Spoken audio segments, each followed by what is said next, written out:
another way that we find sometimes that people can appear busy, but it's actually taking them off focus, is sometimes people become like consummate students. They're always learning. And what people have to understand when you're self-employed is that students don't get paid.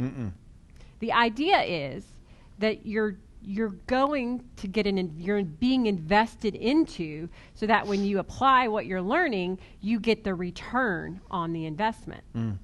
But a lot of people can fool themselves into thinking, well, I am making forward progress in my goals because I attended 4 meetings last week. But the reality is that they put in a lot of information and they have not gotten a return on that investment. So here are some important questions that we're going to give you that you should ask yourself about, like, the meetings that you're attending. Because this is, to me, a real secret in life in general. There are always the two things. There's good and then there's great. And it's always figuring out what to do at that time. So, for example, there are times that it is the great decision to be a student. And there are times that it is just simply the good decision. It would have been the great decision to be out doing the money-producing activities. And it's the ability to know when to do which that helps certain people succeed over others. And this is why what we're doing is we're really sort of splitting hairs here when we're talking about the power of focus. Because most people get off focus and they're doing good things, but they're not doing the great thing. I mean, hey, making a connection at a dial team and making a friend is a good thing. It's a great thing. And they probably left feeling good, but they didn't do the great thing. They didn't make dials. Exactly. So the same thing is true here when someone is going to meetings. They absolutely, people need meetings. People need to learn. They need to learn the trade of what they're doing. They need to learn. They need to be motivated sometimes, encouraged, inspired. Every bit of it can be great at certain times. So here's some questions to ask you so you can decide that the meetings and the conferences you're attending, is this really just good or is this great? And these are some of the questions that we wrote down. Do you know why you're attending this meeting and what you plan to get out of it? Before you went, is it just because someone told you to go, or is it because you're going because you really know this is why I need to go and I have a plan? Did you go into that meeting with an agenda then?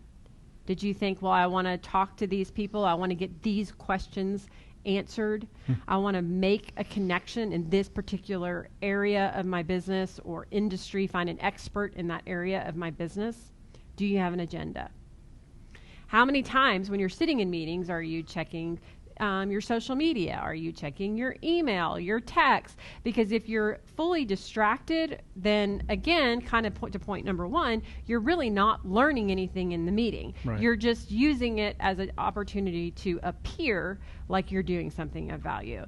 And then the other question is, did you see a return on that investment within 90 days? So for example, if you went to, like, we had our Summer Slam, and let's say we talked about after Summer Slam in July, what were your objectives and your goals? Did you come out of that? Have you written some policies since then? Have you changed your leadership style, growing your business? Are you recruiting more? The question is, are you seeing a return on the investment that you made? So in a lot of ways, these questions should challenge you, because it's sort of splitting hairs, because I'm not telling you not to go to meetings, but by answering some of these questions, it might help you decide which meetings to attend. And then by attending those meetings, it's also helping you make sure that you get the investment from the meeting. Because the point here is the power of focus is that we are reaching our goals. My brain was just racing as you were talking about that, because I was just thinking about how much I've gotten from going to meetings and learning and taking a minute to just absorb some information that I'm going to need. But if it's your 6th meeting this week, and I'm exaggerating, of course, if it's your 6th meeting and you haven't made dials to book appointments yet, what are you doing? Really? You're appearing busy. And who are you trying, another question is, who am I trying to impress by going to this meeting? Right. Are you trying, like, listen, you're only going to fool your family for so long. Eventually, they're going to notice that the bank account's empty. Eventually, they're going to notice the eviction notice on your front door. Like, eventually, they're going to figure out that you've been faking it instead of working. Well, again, in the illusion of appearing busy, leaders can be found. You know, when I think about that statement, I think about leaders leading and being out front. I always go back to, in my mind, to General Patton and the legendary story of him sitting on top of his tank, leading his men into battle. You know, the big white star on his helmet so the enemies could see who to hit. But he was the leader out front, inspiring others to go. One of the things, just yesterday I was talking to an agent, 2 days ago I was talking to an agent, and they were like, can we follow up about this on Monday sometime? And I said, sure, let's book a time. BAMFAM is a word I learned 20 plus years ago. It's an acronym. Book a meeting from a meeting. BAMFAM, book a meeting from a meeting. I just know that if I make a list of people I'm following up with in a couple of days, that's appearing to be busy. When I have it on my calendar and both of us are expecting that conversation to happen at 2 o'clock on Monday, then it's not appearing to be busy anymore. It's actually being busy. It's actually doing work.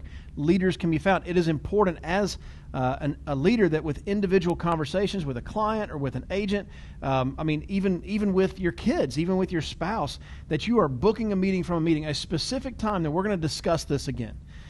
We've been very intentional on booking with each other. Our lives are busy individually and together. We've been very intentional about we need to book a time periodically where we're talking about this podcast, about these videos we're doing, the information we're putting together. We don't want to show up for recording and just be like, let's just wing it.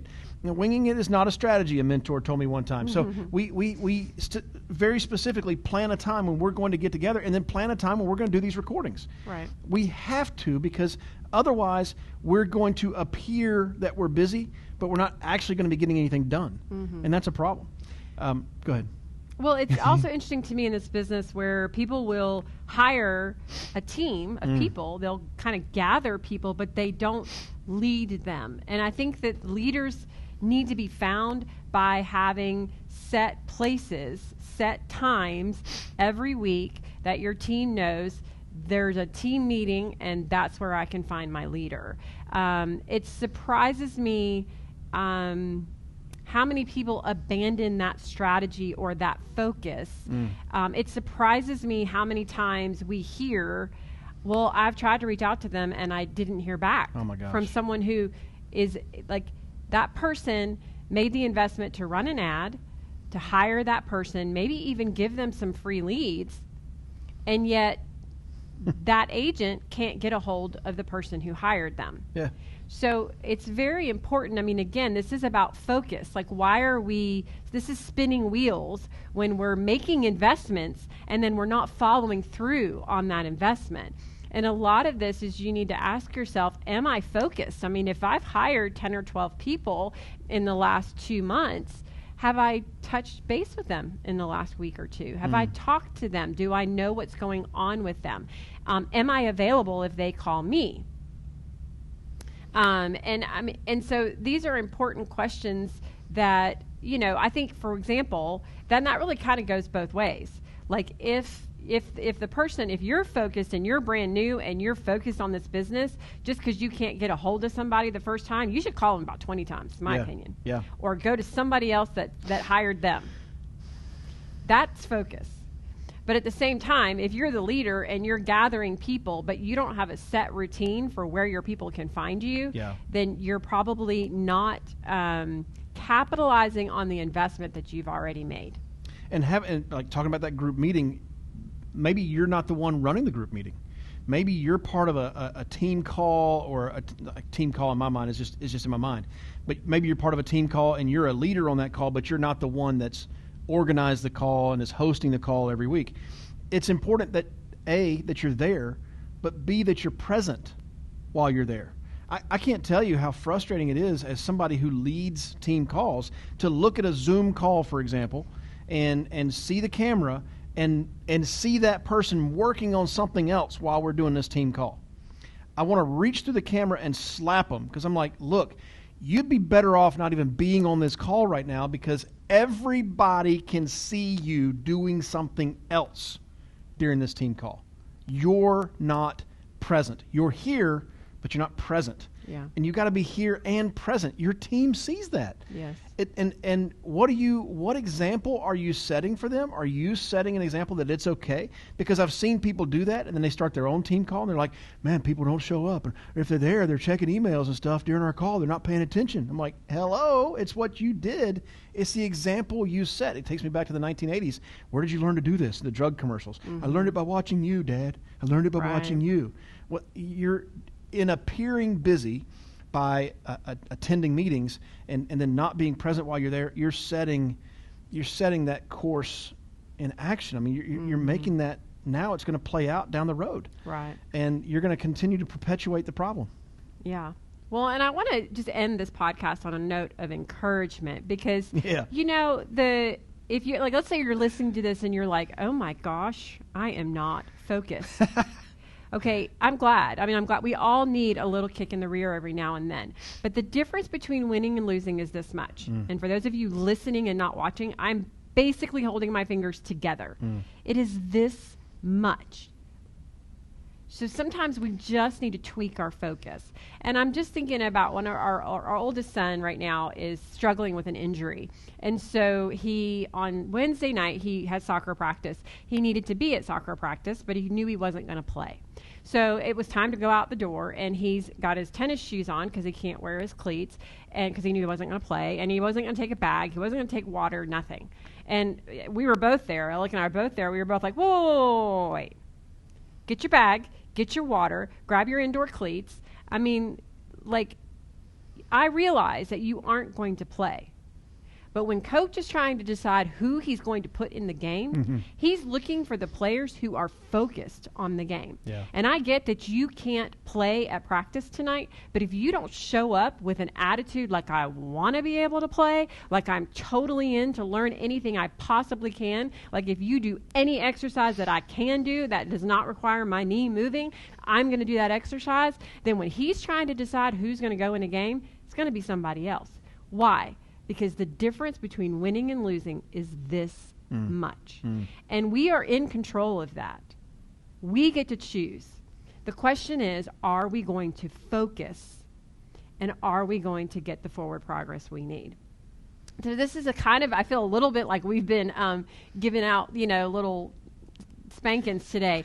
But at the same time, we all need them, and we all hopefully can benefit and make some changes for forward progress. Just a reminder, right? You're either occurring to somebody or reoccurring to somebody. You're reminding. That's right. And so that's what we did. I don't want to add any more. You just landed it perfectly. Great. Hey, you know what? Now that you know. You know.